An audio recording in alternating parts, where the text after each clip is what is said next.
బలరాం కృష్ణ గారు, అదేవిధంగా ఉగ్గ నరసింహారెడ్డి గారు, బండారు సత్యనారాయణ గారు అడిగిన ప్రశ్నలకు సార్, మొదట ఈ ప్రభుత్వం రైతుల సంక్షేమానికి కట్టుబడి ఉంది సార్. దాదాపు ఈ ప్రభుత్వం అధికారంలోకి వచ్చినమంటే 40,336 వ్యవసాయ కనెక్షన్లు ఆల్రెడీ మంజూరు చేయడం అయింది సార్. 22,709 కనెక్షన్స్ ఆల్రెడీ రైతులకు ఇచ్చి వినియోగంలోకి తీసుకుని వచ్చాం సార్. అది కాకుండా మిగతా బ్యాలెన్స్ కూడా కంప్లీట్ చేస్తాం సార్. అదే కాకుండా ఇందాక చెప్పినట్టు దాదాపు 60,000 కనెక్షన్స్, 69,975 కనెక్షన్స్ ఇంకా పెండింగ్లో ఉన్నాయి సార్. దానికి గాను మళ్ళీ 40,000 ఇవ్వటమే కాకుండా మళ్ళీ 20,000 కనెక్షన్స్ ఒక 4 రోజుల క్రితం మళ్ళీ కూడా శాంక్షన్ చేయడం జరిగింది సార్.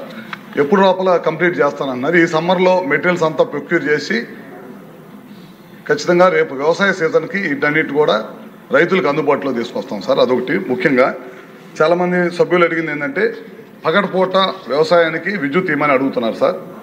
గత ప్రభుత్వం నిర్లక్ష్యం వల్ల మనం పూర్తి స్థాయిలో 9 గంటలు కంటిన్యూస్గా కరెంటు పగలపూట ఇవ్వలేకపోయాం సార్. ఎందుకంటే కేంద్ర ప్రభుత్వం ఇచ్చిన పిఎం కుసుమ్ అనే కార్యక్రమాన్ని గత ప్రభుత్వం నిర్లక్ష్యం చేసింది. మన ప్రభుత్వం అధికారంలోకి వచ్చిన వెమ్మటే ముఖ్యమంత్రి గారు ప్రధానమంత్రి గారికి లెటర్ రాసి ఈ పిఎం కుసుమ్ కార్యక్రమాన్ని ఈ రాష్ట్ర ప్రభుత్వం చేపడుతుందని చెప్పగానే మొత్తం 4.5 లక్షల వ్యవసాయ కనెక్షన్లు ఈ రాష్ట్రానికి అవసరం సార్. ఫస్ట్ విడతగా 1,00,000 కనెక్షన్స్ శాంక్షన్ అయిపోయినాయి.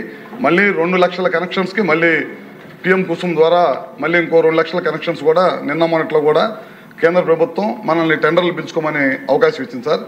ఈ కనుక తొందరలో కనుక టెండర్లు పిలిచి కనుక సోలార్ కనుక తీసుకొని వచ్చి పిఎం కుసుమ్ ద్వారా సోలార్ ప్లాంట్లు కనుక తీసుకొచ్చి ఎక్కడైతే 33/11 kV సబ్స్టేషన్స్ ఉన్నాయో అక్కడ కనుక తీసుకొచ్చి పెడితే కనుక రాబోయే రోజుల్లో ఈ ప్రభుత్వం వ్యవసాయ రైతులకి పూర్తిగా పగలపూట ఎక్కడ కూడా ఇబ్బంది లేకుండా 9 గంటలు కరెంట్ ఇవ్వగలుగుతాం సార్. అదేవిధంగా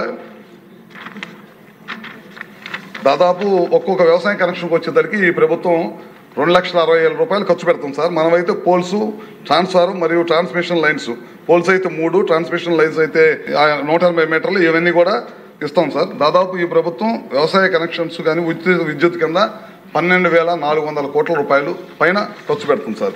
ఇందాక మన బలరాం కృష్ణ గారు అడుగుతూ 350 కనెక్షన్స్ ఉన్నాయని చెప్పారు. అవి కూడా తొందరలోనే పూర్తి చేస్తామని చెప్పి మీ ద్వారా సభ్యులకు తెలియజేస్తా ఉన్నాం సార్.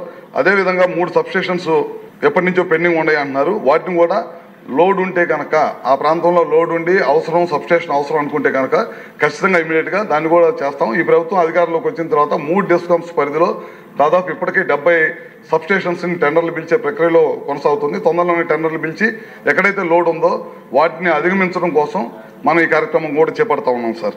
అదేవిధంగా లో వోల్టేజ్ సమస్య ఉందన్నారు. వాటిని కూడా తప్పకుండా పరిశీలిస్తాం. 9 గంటల డే టైం అన్నారు, ఇందాక చెప్పడం జరిగింది. ఇప్పుడే ప్రయత్నం చేస్తాం. రేపు రాబోయే రోజుల్లో పిఎం కుసుమ్ వచ్చిన తర్వాత ఇంకా పెద్ద ఎత్తున పగలపూటే కరెంట్ ఇవ్వడానికి ఖచ్చితంగా ప్రయత్నం చేస్తాం సార్. అదేవిధంగా ఉగ్గ నరసింహారెడ్డి గారు అడుగుతూ థ్రెఫ్ట్ ట్రాన్స్ఫార్మర్స్ చాలా ఎక్కువగా ఉన్నాయి సార్. ఎందుకంటే ముఖ్యంగా ప్రకాశం, పల్నాడు, బాపట్ల ఈ జిల్లాల్లో థ్రెఫ్ట్ అయిన ట్రాన్స్ఫారాలు ఖచ్చితంగా పోలీస్ కేసు అవసరము. పోలీస్ డిపార్ట్మెంట్ వాళ్ళకు కూడా చెప్పడం జరిగింది సార్. ఇమీడియట్గా రైతులు ఇవ్వగానే కేసు రిజిస్ట్రేషన్ చేసి ఇమీడియట్గా మాకు డిపార్ట్మెంట్కి పంపిస్తాను. మేము ఇమీడియట్గా ట్రాన్స్ఫార్మర్ రైతులకు అందజేస్తాం. ఎందుకంటే వ్యవసాయం సగంలో ఉంటుంది కాబట్టి మళ్ళీ రైతులు పంట నష్టపోకుండా ఉండటం కోసం అది కూడా చేపట్టడం జరుగుతుంది సార్. అదేవిధంగా ఆర్డీఎస్ఎస్ ఈ ప్రభుత్వం వచ్చిన తర్వాత ఫెడరల్ లెవెల్ బైఫర్కేషన్ కోసం ఆర్డీఎస్ కేంద్ర ప్రభుత్వం, రాష్ట్ర ప్రభుత్వం సహకారంతో ఆర్డీఎస్ఎస్ కార్యక్రమం చేస్తున్నాం.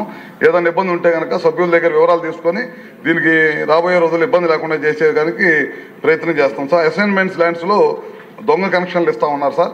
అట్లాంటివన్నీ కూడా మా దృష్టికి వచ్చిన వాటిని అన్నిటి కూడా ఇమీడియట్గా రద్దు చేస్తాము. అదేవిధంగా బండారు సత్యనారాయణ గారు కూడా అడగటం జరిగింది సార్. 9 గంటల కరెంట్ అని చెప్పి ఇందాక చెప్పడం జరిగింది. ట్రాన్స్ఫార్మర్స్ లేట్ అవుతున్నాయి అన్నారు. వాస్తవే సార్. ఎందుకు లేట్ అవుతున్నాయి అంటే మనం కాపర్ లేకుండా అల్యూమినియం తోటి ట్రాన్స్ఫారాలు చేయాలని చెప్పి దొంగతనాల నుంచి కాపాడాలంటే అల్యూమినియం కాపర్ ఉంటే పగలగొట్టేసి రేతిరిపూట తీసుకెళ్తున్నారు. అందుకని అల్యూమినియం తోటి ట్రాన్స్ఫారాలు కనుక తయారు చేపిస్తే కనుక ఇబ్బంది లేకుండా ఉండేదని దానికోసం చేస్తున్నాం. ఆ ప్రక్రియ స్టార్ట్ అయింది. 1-2 సార్లు పెట్టి చూస్తే పర్ఫార్మెన్స్ కూడా బాగానే ఉందని చెప్పి చెప్పడం జరిగింది. రాబోయే రోజుల్లో అల్యూమినియం ట్రాన్స్ఫార్మర్స్ తయారు చేసి 25 kV ట్రాన్స్ఫార్మర్ తయారు చేపించి ఖచ్చితంగా రేపు సమ్మర్ ప్లాన్ చేసుకొని నెక్స్ట్ సీజన్కి మన సభ్యులు అడిగినట్టు అన్ని వ్యవసాయ కనెక్షన్స్ రైతులకు అందుబాటులో తీసుకొచ్చేదానికి ఈ ప్రభుత్వం కట్టుబడి ఉంది సార్. బహుశా ఈరోజు మంత్రి గారు మీరు చూసుంటారు, గతంలో ఒక దగ్గర 1000 రూపాయలు కొనదు, ఇంకో దగ్గర వేరే డిస్కౌంట్లో 5000కి అలా కొంటున్నట్టుగా అది కూడా అన్ని చోట్ల ఆ లోయెస్ట్ ప్రైస్ ఉండేలాగా జస్ట్ ఫర్ ఇన్ఫర్మేషన్ అంతే. ఆ రోజు చూసాం కాబట్టి 3 డిస్కమ్స్లో 3 రకాలైన రేట్లు ఉన్నమాట వాస్తవం. గతంలో అన్నీ కూడా ఒకే రకమైన రేట్లు ఉండాలనే దానికోసం ప్రయత్నం చేస్తున్నాం. స్తంభాల రేట్లు కానీ ట్రాన్స్ఫార్మర్ రేట్లు కానీ గతంలో భారీ ఎత్తున ఎక్కువ రేట్లు పెట్టుకున్నారు. అన్నీ కూడా ఒకే విధంగా ఒకే రకమైన ట్రాన్స్ఫారాలు ఒకే రేటు కొనే విధంగా ఈ ప్రభుత్వం చేస్తుంది సార్.